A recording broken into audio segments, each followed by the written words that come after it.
Tere, head sõbrad! Kuidas valida endale sobiv eriala, kus seda õppida saab ja millised on võimalused? Täna asume uue nimega koolis. Selleks on majandus- ja teeninduskolledž. Miks ja kuidas see kolledž loodi? Millised on selle kooli eripärad ja võimalused? Seda tänases saates uurimegi. Tere tulemast õppima!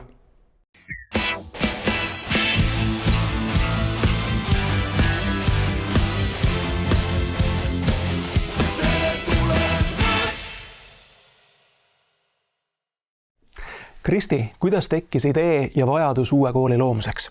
Uus kolledž on üks väga oluline osa Haridus- ja Teadusministeeriumi eesmärgist, et tulevikus rakenduslikku haridust teha veelgi nähtavamaks ja näidata veelgi rohkem, kui palju uksi rakenduslik haridus avab. Ja uus kolledž sünnib siis Tallinna Teeninduskooli, Tallinna Majanduskooli, osaliselt ka Tallinna Tööstushariduskeskuse ühinemisel ja me oleme siis majandus- ja teeninduskolledž Avara.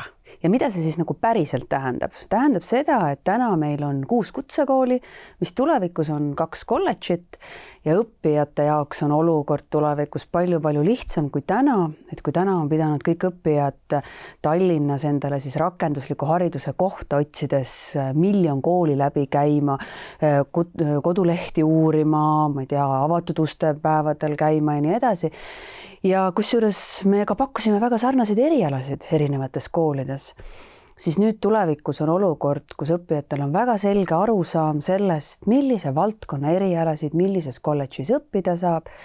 Ja see valik ei muutu mitte väiksemaks, vaid kindlasti laiemaks, aga see selgus on kindlasti suurem, kui on senimaani olnud. Koolidel on ka väga väärikas ajalugu, kuidas nad omavahel kokku sobivad? No eks seda ajalugu me kindlasti austame edasi ja naljaga pooleks võib öelda, et me septembris või oktoobris saame tähistada siis uue kolledži 120. juubelit. Ja me tegelikult hästi hindame seda ajalugu ja meie eesmärk on see, et me võtaksime igast koolist, mis meiega siis sinna uude kolledžisse liitumas on, kõik tugevad osad ja kõik need vead ja eksimused, mida me oleme kõik mingil hetkel ajaloo jooksul teinud, siis me oskame neist õppida ja me ei pea neid uude kolledžisse kaasa tooma. Nii et me kindlasti austame seda ajalugu, aga samas vaatame tulevikku. Milline on Tallinna Majanduskooli ja Tallinna Teeninduskooli roll uue kolledži teekonnal? Kui öelda niimoodi, et teeninduskool ja majanduskool ja tegelikult juurde veel Tööstushariduskeskus, siis need on ju tegelikult hooned. Meie uuel kolledžil saab olema 2 õppehoonet ja need on tegelikult need samad õppehoonet, kus täna Tallinna Teeninduskool ja Tallinna Majanduskool juba on. Proovime leida tulevikus neid lahendusi, et igal valdkonnal oleks oma siis selline kodumaja, kus siis sellised põhilised erialatunnid ja ka muud toetavad tunnid saaksid olla, aga kindlasti saab olema sellist ristkasutust ja iga meie õppija ja iga meie töötaja võiks ennast ikkagi mõlemas õppehoones tunda kui kodus ja kui oma koolis. Majaka tänavamajas saab õppida meil siis ilu ja toitlustuse ja teeninduse valdkonna erialasid, näiteks juuksuriks, kokaks, restoraniteenindajaks. Tammsaare teemajas saab õppida rõiva ja disainivaldkonda, äri, administratiiv, turunduse ja kaubanduse valdkonda, ehk siis näiteks rätsepaks, raamatupidajaks, ettevõtjaks ja nii edasi. Triin, kuidas teie juurde õppima asuda? Kas selleks on vaja lihtsalt avaldust või tuleb ikkagi eraldi kandideerida? Tuleb ikkagi ka eraldi kandideerida ja vastuvõtuperiood siis meil on jaotatud nii, et 4. tasemel algab ta juba 1. märtsist ja 5. tasemel siis natukene hiljem ja on siis vaja esitada avaldus läbi siis sais.ee lehekülje. Ja lisaks siis on tarvis sooritada ka üldteadmiste test ja siis olenevalt siis erialast on ka osaliselt selline käeline test. Ehk siis näiteks, et kui soovite tulla kokaks õppima, et siis kui hästi te kartulit koorite. Teie kolledž pakub nii 4. kui ka 5. tasemeõppe erialasid, mis need täpsemalt on? 4. tase kutsehariduses tähendab siis seda, et õppima saab tulla põhikooli järgselt ehk siis pärast 9. klassi ja 4. taseme puhul on siis meil mitmed õppekavad, mis on rakenduslik keskharidus ja õpe kestab siis 4 aastat ja hõlmab ta siis seda, et on võimalik tegelikult lõpus sooritada ka riiklikud lõpueksamid, et kes soovib näiteks edasi minna õppima ülikooli, et siis on see täitsa võimalik. 4. tase, et seal on võimalik õppida ka nii-öelda ainult seda kutset, et näiteks inimene, kes soovib õppidagi kokaks või pagariks, et siis ei ole kohustust siis nii-öelda neid riigieksamid tegema hakata ja saab natukene lühemalt õppida. Aga 5. tase siis kutsehariduses tähendab seda, et õppima saab tulla ainult pärast keskhariduse omandamist ja enamasti siis õpe kestab 2 aastat. Majandus- ja teeninduskolledžis on erialad jaotatud 7 valdkonda. Alustame siis näiteks ärinduse valdkond, kus saab õppida ärikorralduse spetsialistiks või näiteks väikeettevõtjaks. Siis on administratiivtöö valdkond, kus saab õppida raamatupidajaks, sekretäriks või näiteks õigusassistendiks, erialasid on seal veel. Siis turunduse valdkond, kus siis on erialadeks turundusspetsialist ja sotsiaalmeediaspetsialist. Ja edasi toitlustuse valdkond, kus saab õppida kokaks, pagariks, kondiitriks, siis teeninduse valdkond, cateringi teenindus, hotelliteenindus, siis rõiva ja disaini valdkond, kus näiteks rätsepaõpe ja 7. iluteeninduse valdkond, kus siis näiteks erialadeks spaateenindaja, kosmeetik või juuksur. Triin, aga mida veel peale õpingute siin koolis teha saab? No meil on oma jõusaal, saab sporti teha, siis on meil erinevad sündmused, et tähistame erinevaid tähtpäevi, näiteks sõbrapäev ja loomulikult ei teeme mingeid takistusi, et kui õpilased ise soovivad midagi siin koolis korraldada, et siis neil on vabad käed ja meie ainult seda siis toetame, et näiteks pall või mõni muu selline sündmus, et miks mitte. Meie õppijad hindavad väga ka võimalust minna välispraktikale. Saab siis Erasmuse kaudu minna erinevatesse Euroopa riikidesse. Teine põnev väljakutse, mida me oma õppijatele pakume, on osalemine erinevatel võistlustel. Näiteks selline võistlus nagu Noormeister, kus siis erinevate kutsete õppijad saavad omavahel niimoodi rinda pista ja näiteks hotelliteenindus, et selles valdkonnas siis võistelda saab. Aga samas on võimalik minna võistlema siis ka Eestist väljapoole juba mõnda Euroopa riiki. Me oleme nüüd kolledži Majaka tänava majas ja Kristi, millised on need oskused, mida noor õppija siin omandab teie juures? No rakendusliku hariduse nii-öelda peamine väärtus on siis erinevad kutseoskused ja kindlasti ka siis üldpädevused ja üldoskused, et lisaks nendele kutseoskustele, mida noored tulevad siia majja omandama, on siis kindlasti oluline osa üldpädevustel, kodanikupädevus, enesega hakkama saamine, tänapäeval möödapääsmatud digipädevused ja siis ettevõtlusoskused. Et kindlasti nende viimastega ja kõikide üldpädevuste nii-öelda arendamiseks teeme me koolis tugevasti tööd läbi erinevate ühisürituste, mis siis meie nii-öelda koolikogukonda hoiavad. Teil on õppekavad, mis kestavad 4 aastat. Miks on see vajalik ja oluline? Ja et rakendusliku hariduse õppekavad on tõesti 4-aastased, kus siis lisaks noor saab suurema ülevaate oma valdkonna põhistest teadmistest ja suurenenud on ka siis üldhariduse osa nii-öelda ja see hõlbustab omakorda siis noorel minekut nii tööturule kui ka tulevikus võib-olla soovib sama eriala uurida sügavuti ja minna hoopis kõrgharidusse. Kristi, me oleme nii ägedas õppeköögis praegu. Mille jaoks kogu seda aparatuuri ja köögitehnikat siia vaja on?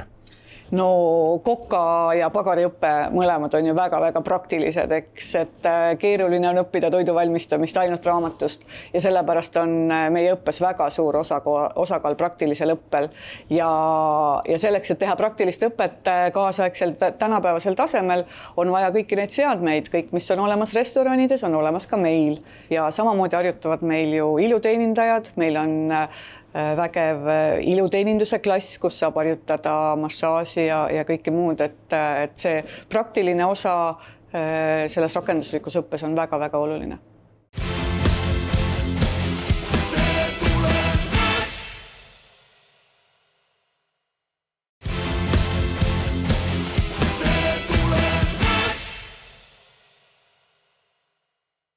Triin, te ei paku õppimisvõimalust mitte ainult noortele, vaid ootate õppima ka täiskasvanuid, et mida täiskasvanud teie juures õppida saavad?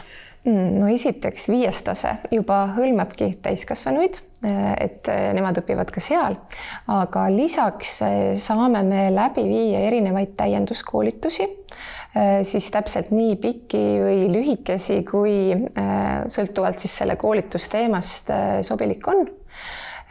Ja näiteks hiljuti turundusvaldkonnast, mida ma siis ise väga hästi tean, et on erinevad digiturunduse teemad, näiteks metareklaamid, Google reklaamid, SEO ja AI otsingule optimeerimine, aga loomulikult ka mõnest muust meie pakutavast erialast, võtame finantsjuhtimine, maksundus, aga me saame, et kuna siis meie õpetajaskond on väga lai, et meil on sadu oma valdkonna spetsialiste, et siis me saame ka näiteks tööandjatele või mõnele organisatsioonile kokku panna täpselt sellise koolituse, nagu nendele parasjagu vaja on.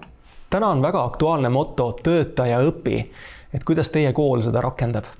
Eks maailm muutub meie ümber pidevalt ja sellepärast peavad ka töötajad muutuma, õppima erinevaid oskusi, teadmisi juurde ja esiteks meie näiteks 5. taseme kutseõppe pakubki võimalust ka erinevaks karjääripöördeks.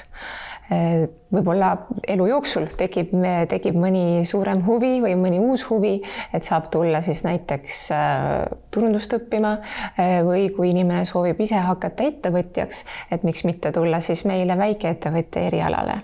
Meie tunniplaanid on üles ehitatud siis selliselt, et inimene, kes käib tööl, et tal oleks põhimõtteliselt võimalik töö kõrvalt ja mitte ainult töö, vaid ka pereelu kõrvalt tulla siis meile õppima. Et enamasti meil on sessioonõpe, mis tähendab siis seda, et ühes nädalas kuus toimub siis õppimine ja teistel nädalatel saab siis teha nii töö, pereelu asju kui siis ka kodutöid. Lisaks saab siis õppida täienduskoolitustel, mis siis samuti on meil niimoodi üles ehitatud, et saab õppida töö kõrvalt. Ja mis täienduskoolitused, et ütleme, et see põld on väga lai, aga näiteks ka sellised lühemad ja väga köitvad koolitused nagu pagari või kondiitri täienduskoolitus või näiteks toidujäätmete täienduskoolitus. Janne, ole hea, räägi lähemalt, miks on vajalik rakenduslik haridus tööturule sisenemisel?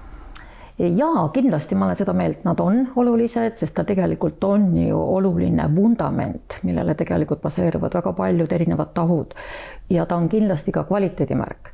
Küll aga peab arvestama täna, et roll, ütleme need erialade kompetentside osas, ükskõik mis ameteid siis silmas pidades, on muutumas. Ja sinna ei saa midagi teha, et me peame minema nende muutuste ja erinevate teguritega, mis on väga paljuski tingitud töömaailmast või ühiskonnast, tuleb arvestada. Ütleme oskused, kui ainult pelgas sellisest tehnoloogilisest oskusest, mida me saame omandada tegelikult täna, arvestades just neid erinevaid võimalusi, kindlasti ei piisa. Praktilisi oskusi eeldatakse sellepärast, et ma eeldan, et tööandjad ja täna ka ise võib-olla tööandja kontekstis olnud kutseandja rollis on see, et me soovime, et töötajad teevad juba praktiliselt tööd, et me ei tule, nad ei tule meile tööle, siis me hakkame neid välja õpetama. Ka see on oluline, sest organisatsioonid on erinevad, küll aga me juba tahame, et ta teeb tööd ja ta võtab vastutuse. Majandus- ja teeninduskolledž kindlasti õpetab neid erialasi, mida täna töömaailm ootab. Ennekõike pean ma silmas siin käelisi tegevusi, sest headest käeliste oskustega ametitest kindlasti mitte kunagi vajaka puudu ei jää. Küll aga lisaks kõikidele nendele erialastele kompetentsidele, mida siis kolledž võimaldab, on oluline tegelikult need oskused, mida masin mitte kunagi meile ei asenda. See on intelligentsus, sotsiaalintelligentsus, kuidas seda saab nimetada, eetiline vastutus, kohusetunne, ennastjuhtiv, et ehk siis tegelikult ja oluline kindlasti on siin see, ütleme, suhtumine ja ka suhtlemine oma töösse ja oma erialaste oskustesse. Tuleviku tööturg kindlasti vajab erialaspetsialiste ja kellel on erialased kompetentsid ja majandus- ja teeninduskolledž kindlasti on see, kus saab siis avardada oma selliseid oskusi ja olla avatud siis töömaailma turule, ühiskonnale, et olla siis selline panna endale hea alusvundament oma tööelukarjäärile. No siin on ainult üks mõte mul tegelikult alati see, et tööandjad peavad olema ise ka huvitatud, mida tegelikult üks või teine haridusasutus tegelikult pakub. Et ennekõike, kas me räägime rakenduskõrgharidusest või rakendusharidusest, et mis on nende ootus ja need on oluline sisend kõikidele kolledžis õpetavatele erialadele. Et olles ka täna kutseandja esindaja ja väga pikaajalise kogemusega, siis pean väga oluliseks, et töömaailm on ka tegelikult kaasatud just mis tahes tasemeõppesse hindamaks õpilasi või õppijaid on parem öelda, et õppijaid just, et kas nendel on siis omandatud töömaailmale vastavad praktilised oskused. Kristo, kuidas õpingud ja oskuste arendamine mõjutavad noorel võimalikult kiiresti tööturule pääseda? See on üsna oluline, sest tööandja jaoks sul on võimalus kas võtta inimene, kes lihtsalt tahab tööle kandideerida, tulla sinu juurde tööle ja sa pead panustama tohutult palju energiat ja aega sellele, et seda inimest üles kasvatada, selle treenida ja nii edasi. Või siis võtta juba inimene tööle, kellel on olemas kogu baasvara, mis sa tead, et on see selge baasvara, mida õpetatakse koolis. Ja sa saad juba sellele toetuda. Ehk siis sa tegeled detailidega, mida juurde õpetada, mitte baasvaraga, mida tal õpetada. Millised on eelised karjääriredelil tõusmisel inimesele, kes on omandanud vajalikud oskused ja ka siis rakendusliku hariduse? No see liigub täpselt samasse kohta, kus juba nagu tööle võtmisel me võtame, et kui sellel inimesel on saavutatud läbi siis selle rakendusliku hariduse oskused kogu selle baasvaraga ja tööandja teab täpselt, mis standardid on, mida kool on taga ajanud, siis tal on palju kiirem tee selleni, et ta saaks hakata teisi välja koolitama, kellel on võib-olla seda vaja ja olla see eestvedaja nende teadmiste edasiandmisel, mis annab ka palju suurema võimaluse tegelikult karjääriredelil kiiremalt tõusta. Kuidas jällegi usaldusväärsus ja professionaalsus mõjutavad tööandjate otsuseid kandidaatide valikul? See on üks olulisemaid asju, kuna kui me võtame teenindusvaldkonna, siis tegelikult juhina me töötame inimestega, kes töötavad omakorda inimestega. Ehk siis mulle meeldib võrrelda seda natukene isesõitvate autodega, et neid stsenaariume on tohutult, mis võivad siin ette tulla. Sa ei suuda kunagi ette ennustada neid. Ehk siis see on väga-väga oluline, et tööandjal oleks võimalus ka nii-öelda seda töötajat nii palju usaldada, et ta saaks ka tema peale toetuda, et ettevõtte saaks üldse edukas olla. Sest oleme ausad, iga eduka tööandja või iga eduka juhi taga on edukas meeskond ja selleks peab olema üles ehitatud see usaldus. Mida noore jaoks annab pikemas perspektiivis juurde teenindusvaldkonna omandamine? Teenindusvaldkond on üks tohutult hea baasvara, mida omandada, sest selle käigus omandad väga palju selliseid oskuseid, mis pikemas perspektiivis sinu elus kannavad, kui sa need oled väga hästi omandanud. Seejuures näiteks suhtlusoskus, mis nendel, kellel on see natukene nõrgem, siis läbi selle praktiseerimise, läbi nende juhtide, kes sind aitavad kaasa teekonnal, on sul võimalik seda parandada järk-järgult ja saada tegelikult väga hea suhtlusoskuse juurde. Lisaks sellele müügioskus, mis tegelikult ju käib väga paljude asjadega täna kaasas, isegi kui sa ei jää selle eriala peale, võtame näiteks siis teenindaja restoranis. Kui sa ei kavatse jääda elu lõpuni teenindusse, siis kui sa liigud edasi müüki või tahad saada näiteks suuremas ettevõttes müügijuhiks, siis see on see baas, kus me alustame, me hakkame müüki õppima, me saame aru, kuidas inimesele asju soovitada, mis on inimestel vaja ja areneme sealt samm-sammult edasi. Ehk siis kõik need väikesed oskused, mis tulevad juba teenindusvaldkonnast ja algavad tegelikult koolist, annavad meile selle baasvara, et me saame samm-sammult liikuda edasi ja ülespoole ja oma unistuste suunas. Kristi, kuidas tulevane õppija saab infot kooli vastuvõtu kohta, kui uuel kolledžil ei ole veel kodulehte? Tõesti tõsi on, et meil veel ei ole kodulehte, aga varsti tuleb, nii et ütleme, et hiljemalt veebruaris saab ikkagi meie õppija ja miks mitte ka meie koostööpartner, meie tulevane töötaja leida infot meie uuelt kodulehelt, mis on siis avara.edu.ee.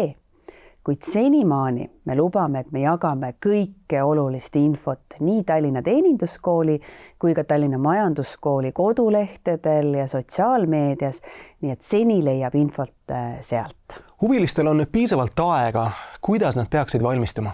No ma arvan, et üks esimene oluline asi on aru saada sellest, mis valdkonda sa tahad õppima tulla, sest see on oluline teadmine selle jaoks, et õige ja teadlik valik teha.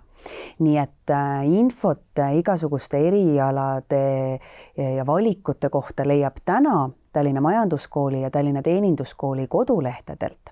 Ennast valmis panna saab ka nii, et teada, mis kuupäevades saab hakata avaldusi esitama ja kui olla põhikooli järgne õppija, kes soovib astuda rakendusliku keskhariduse õppekavale, siis avaldusi saab hakata esitama alates 1.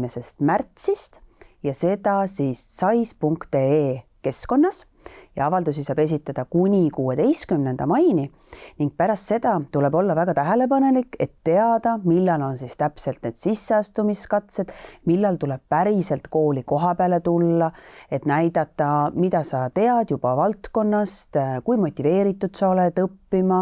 Nii et siis tuleb kindlasti märgata, milliseid e-kirju on saadetud kandidaadile, et olla õigel ajal õiges kohas.